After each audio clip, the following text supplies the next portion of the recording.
Hello everyone, for Telesur, I'm Cody Weddle in Caracas, Venezuela. Good afternoon from Caracas. To begin, the Venezuelan president, Nicolás Maduro, he announced late on Wednesday several changes following Sunday's parliamentary elections defeat. Now, the head of state, he requested his ministers to put forward their resignations.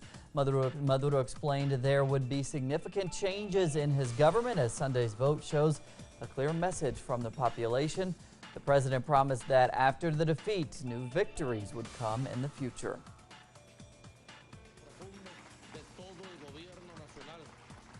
And also, the president reacted to the announcement made by opposition leaders, one opposition leader, that they plan to remove the remains of late President Hugo Chavez from the mountain barracks here in Caracas. President Maduro passed a decree which transfers the barracks to the Hugo Chavez Foundation in order to preserve and maintain the site, which would keep it safe from opposition lawmakers. And in a similar move, the head of Venezuela's National Assembly, Diosdado Cabello, he announced that the parliament's TV station, ANTV, would be handed over to its workers. The announcement comes after opposition leader and elected lawmaker he vowed to fire staff members and executives of the station.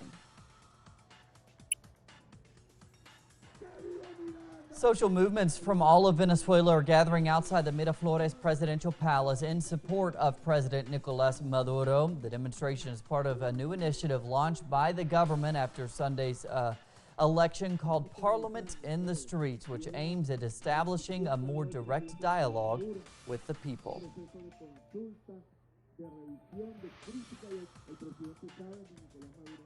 And for more now, we turn to our correspondent here in Venezuela, Isabel Finbo. Isabel, what else can you tell us about Maduro's plan there to switch up his cabinet following Sunday's defeat?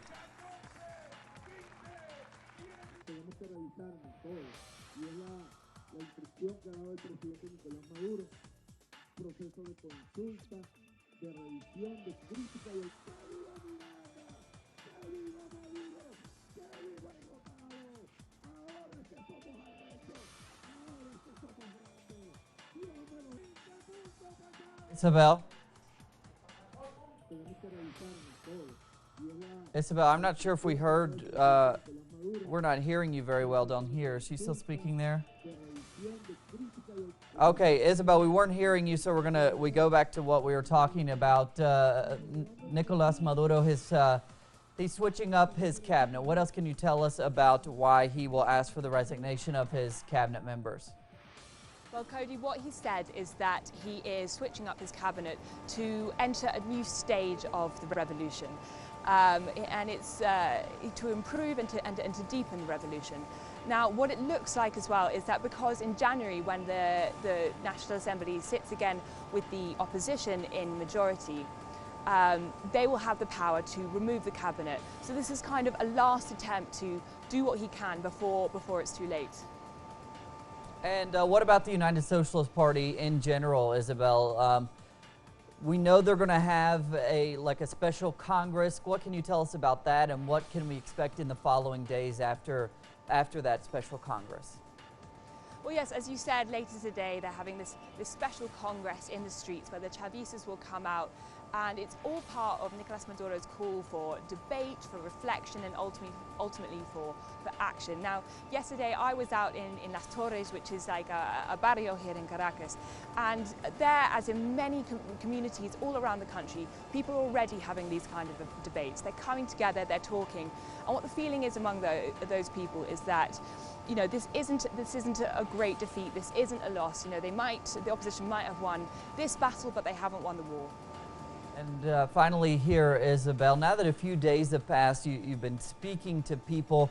Can you give us some more analysis on why people ultimately voted for the Democratic Roundtable coalition? Why did they vote for the opposition and not for the government? Well, what it was, Cody, was what they call here el voto castigo, which is the punishment vote. So a lot of people weren't really voting for the opposition, but against the government. They're voting against the long queues, they're voting against the massive inflation, they're voting against the scarcity of products, which they view as the fault of the government. They feel like they are worse off than they were for the last elections. So now what remains to be seen is whether they will regret or still be happy with their decision to vote against the government. Okay, Isabel, and that's a term we're hearing a lot in the streets, the voto castigo. Isabel, thanks again once so much. Thanks, Cody.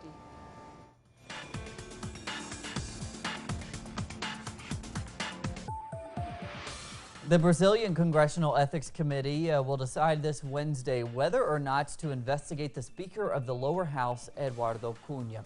Dozens of activists protested while a committee evaluated the possibility of launching an internal investigation against Cunha, who is leading impeachment efforts against President Dilma Rousseff.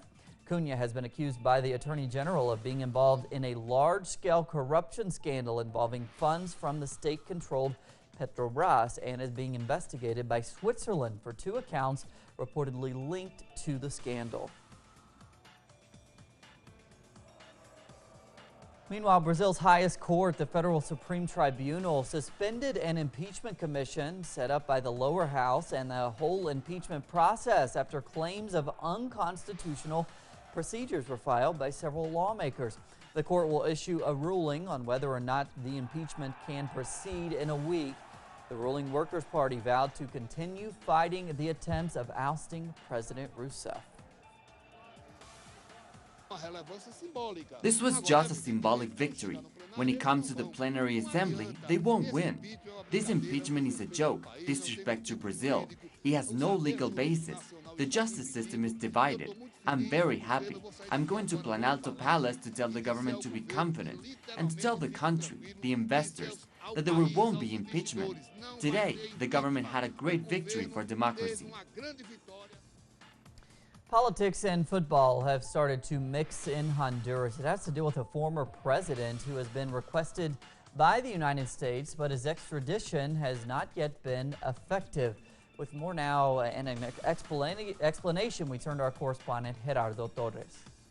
Rafael Callejas was the president of Honduras since 1990 to 1994. He was the principal promoter of neoliberalism, and after leaving office, he was accused of 9 corruption cases, but was never called to tribunals in the country.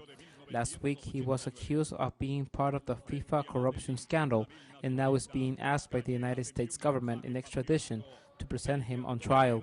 Callejas last year asked the Supreme Court in Honduras to allow him to run again for the presidency.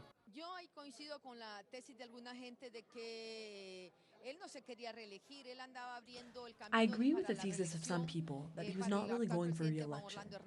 Instead, he was opening the way for the re-election of current President Juan Orlando Hernandez. But Callejas won't be judged for all the crimes he committed against the people of Honduras, or because of the robbery of the resources that are much bigger than the money he received for the FIFA corruption scandal. Callejas is the most important figure of the ruling National Party, and for the first time the Honduran government hasn't complied with the extradition order of the United States. He hasn't been captured and the extradition tribunal hasn't still started his detention process. The extradition is a document where the country that is requiring, in this case the United States government, asks for the Honduran government, that is the required part of the extradition, and adds some legal fundaments. In the country, he has no legal requirements, and if that doesn't exist, the police can act, and he doesn't have any accusation. If Callejas is extradited, the National Party will receive a strong impact, losing an important figure. But if the government decides to disobey the extradition request, it will be the first time it will confront the United States. Gerardo Torres, Telesur, Central America. And in a dramatic turn of events now in Argentina, Argentina's President Cristina Fernandez will not attend the president-elect Mauricio Macri's swear-in on Thursday. Now the decision comes after Macri requested a court to declare Fernandez's term over at midnight on Thursday.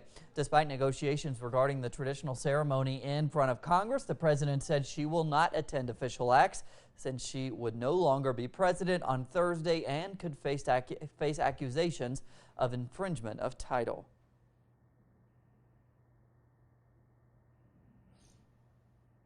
And social movements have announced they will greet Macri with a large protest. For more now, we turn to our correspondent there in Argentina, Leonel Poletti. Hello there, Leonel.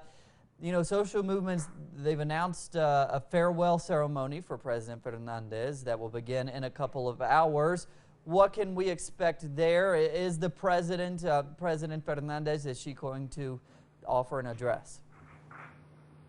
Very good afternoon to you, Cody. As we go to where the wide scope of political organisations that have supported the Three Front for Victory governments are filling this city's most famous and historical square, the Plaza de Mayo. Thousands and thousands of activists from far and wide Argentina are expected to march into the Argentine national capital. And yes, it is expected that Cristina Fernández de Kirchner will be talking a little bit later today. As we were saying, thousands and thousands of activists from far and wide Argentina are expected to march into that rally to farewell President Cristina Fernández in her final hours as head of state. But not just activists are joining in the farewell party. Thousands of individuals who do not belong to a political party are also marching to the square. Entire families who feel represented by the Front for Victory governments are expected to attend to demonstrate their affection and acknowledgement to the outgoing popular government. Now, the rally was initially organised by the political parties and organisations that make up the FPV coalition, but in a rather quick nature, thousands of individuals took the initiative to social media, putting out the call to filling the Plaza de Mayo this Wednesday evening to see out President Cristina in an atmosphere of celebration and of resistance in clear relation to the right-wing government that will lead Argentina for the next 4 years. The hashtags Yo abrazo a Cristina, Spanish for I embrace Cristina, and Resistiendo con Aguante, resisting with passion, just some of the trending hashtags at the moment on Twitter, which are putting out the call to join in Cristina's farewell party this evening. Telesur correspondent Laureano Ponce will be there and will file a story later tonight from the Plaza de Mayo. Cody. Well, we'll be looking out for our colleague Leonel's reports there. Yeah, Leo, how are the Argentinians there sort of reacting to this news that President Fernandez, she won't be attending the swearing-in ceremony of Macri? And also, how is the media reporting that issue? Well, as soon as the spokesman of President Cristina announced that she would not attend the swearing-in ceremony of Mauricio Macri, the mainstream media in this country instantly pointed the blame at the outgoing president. Now, to put it in a couple of words, they are accusing her of being a stubborn and bad loser without taking into account her reasons as to why she will not attend. Cristina will not attend the ceremony as she will no longer be president and does not want to risk accusations of infringement of holding a title she will no longer hold. She has reportedly said she will not take any risks, taking into account the tactics put on the field by the incoming administration. Now, the dispute was expected to be resolved at a meeting held this Tuesday by means of consensus and dialogue, but instead the incoming Let's Change coalition, which Macri leads, took the heated issue of the inauguration to the courts, requesting an injunction that would affirm Cristina Fernández's term to end at the stroke of midnight tonight. Well, that request filed at a Buenos Aires courtroom yesterday by Mauricio Macri was given the green light just a couple of hours ago, and it is now official. Cristina Fernández's term as president expires tonight at midnight, but Macri takes the oath just after midday tomorrow. So the question is, who's in charge of the executive during that 12-hour gap? It will be Federico Pinedo, who is the new provisional president of the Senate, and will be the third in line of succession during the next presidential term.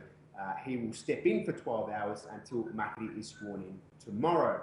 This messy and shameful onslaught made by Mauricio Macri and his right-wing Let's Change coalition breaks one of their main electoral promises, Cody, which was to be a government of dialogue and consensus, a government which would supposedly reunite Argentines. Well, yesterday they had the opportunity to sit down with the government and resolve this particular dispute through civilised talks, and they chose not to. It took the issue to the courts and slammed the door on any possibility of a harmonious handover. Many here in Argentina have also seen the spectacular dispute which has been fuelled by the monopolised mass media, gaining hours upon hours of their time as a thick smokescreen to take the attention away from the real problems that this nation is facing, such as the unstoppable surge in prices across the last few weeks, and the currency devaluation that the incoming government has planned, which will undoubtedly cripple the buying power of millions of families. Cody. All right, and that's an interesting bit of information there. Argentina will be under we'll have a different president there for 12 hours. Leonel Poletti, thanks so much reporting there from Buenos Aires. Thanks, Cody. The UN climate talks in Paris has published an update version of the draft agreement. However, as the end of the conference comes to a close, are the powers doing a good job there? Stay with us, and after the break, we'll be speaking with our correspondent who is in Paris for more.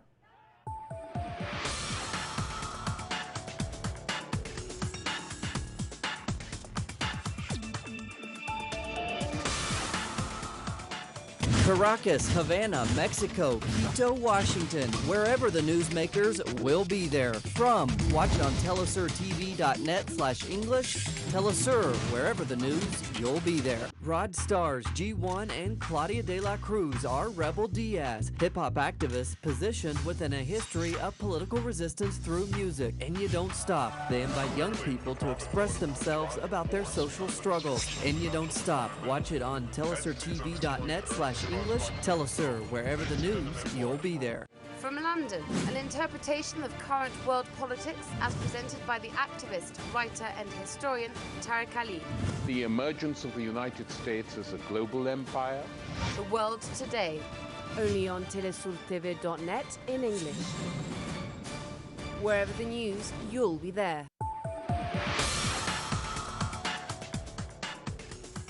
Busloads of Syrians, including rebel fighters, left the last insurgent-held area of Homs after the Syrian government declared a rare truce between them and the rebel troops. Now, the agreement will shore up government control over the city. The truce will allow relief workers to enter and provide some much-needed humanitarian aid.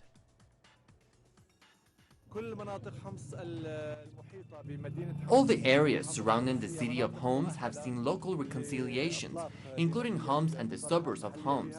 As a city, we have completed our work in Homs. Today, we consider this as the last place in Homs. Homs suburbs is eligible and there are some promising starts. As I have said, it is parallel to work on the local reconciliation agreements in other cities, not just in Homs. The Russian defense minister has announced it was able to recover the black box of the Russian jet Su-24 down by Turkey in the Syrian border. Now, the box was found at the site of the crash by special operation forces of the Syrian and Russian armies. President Vladimir Putin explained that the box would be opened with international experts to guarantee transparency and a clear responsibility for the incident. I ask you not to open it for now and to open it only with foreign experts and to write everything down carefully. As far as I know, the recorder will give us an opportunity to understand the whole trajectory of the Su-24 flight, from the moment it took off until the crash. The speed, the height, all the turns during its movement. We'll be able to understand what exactly was located. French Prime Minister Manuel Valls has announced that French police have identified the third attacker at the Bataclan during the Paris attacks. Now, he has been named as Fouad Mohamed Agad and was a French national.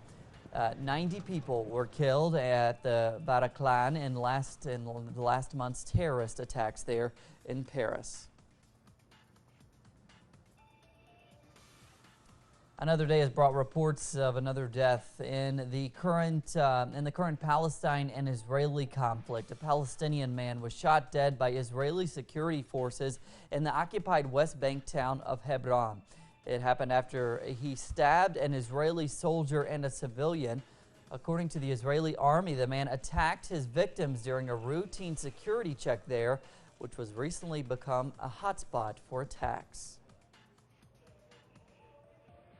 Dozens of Iraqis took to the streets of Baghdad to protest against Turkish forces stationed in the country. The soldiers have been the center of controversy after they were deployed to Mosul without Iraq's authorization. Now, Mosul is the Islamic State group's stronghold there in Iraq. Many view Turkey as an ally to the terrorist group, which has caused concerns among Iraqi citizens. The Iraqi government says it will bring the issue to the United Nations Security Council. Meanwhile, Iraqi Kurdistan's President Masoud Barzani arrived in the Turkish capital of Ankara earlier this Wednesday for a two-day working visit. The talks are likely to be dominated by Turkey's recent deployment of its troops in northern Iraq, which is mainly under Kurdish control.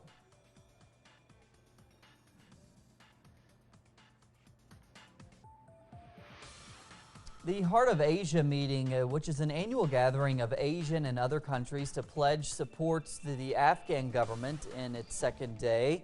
Now, the pledge comes amid an intensified battle between the Afghan army, the Taliban, and the Islamic State group. The Heart of Asia gathers all of Central Asia's nations from Kyrgyzstan to China.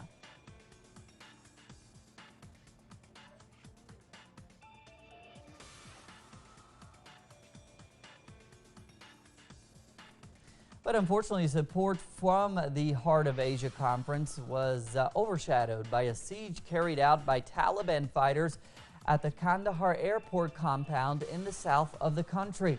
According to the Afghan Ministry of Defense, at least 37 people died and 35 wounded in the assault that began on Tuesday night. Republican presidential hopeful Donald Trump, he's of course no stranger to controversy, we all know that. However, his latest Islamophobic remarks have really come under huge scrutiny, both there in the United States and abroad. Now, according to the White House, Trump's comments disqualify him from becoming president of the United States. I know that each of the Republican candidates has already taken an oath pledging to support Donald Trump for President of the United States if he wins the nomination. But the fact is, the first thing a president does when he or she takes the oath of office is to swear an oath to preserve, protect, and defend the Constitution of the United States.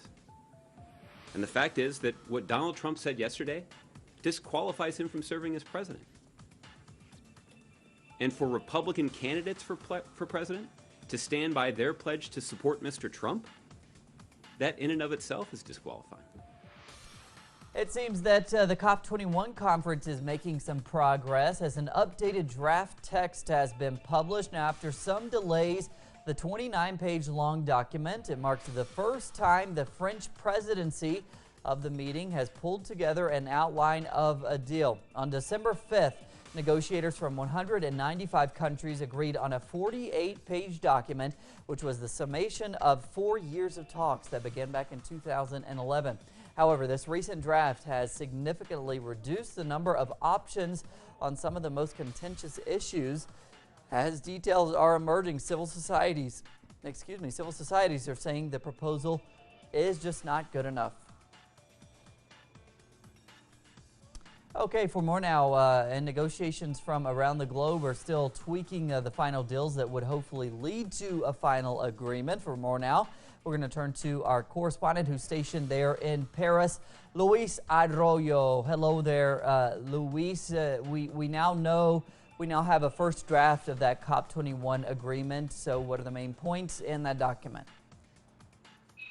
Hello, Cody. How are you? Well, they just delivered that. They just announced that everything is ready and that on Friday we will have that. The main points of this agreement is that each country has the right to say which are their contributions to make this draft. I mean, like, they haven't unveiled what it actually has. The only thing that they say is that they will keep the goal of reduce the global temperature below 2 degrees Celsius, but they haven't said specifically which are the points that they are reaching. All right, Luis, when they do reach a point, we will reach those points, and we know more, we will turn back to you. Luis, thanks for your continued reporting there. Okay, thank you, Cody.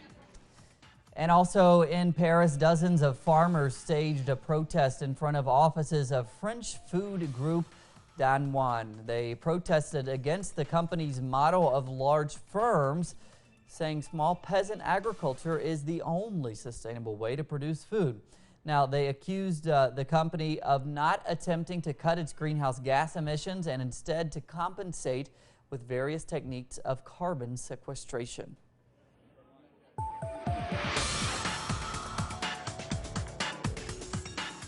A new invention has given new meaning to the term "no strings attached." The curved guitar allows the user, that's curved with a K actually, allows the user to make music from thin air. Now, how does this work? The Curve is a stringless digital guitar. What is that guy doing there? That allows anyone to learn and play songs using touch motion and gestures. Here's the company's co-founder. He's going to explain to us how it works. We've done is really take a whole bunch of different sensors, accelerometers, gyroscopes, magnetometers, pressure sensitive stuff, and then combine that obviously with a mobile phone which has the computational power to actually drive real-time music synthesis, and combine that with another bunch of technologies, in this case machine learning, to really understand your gesture.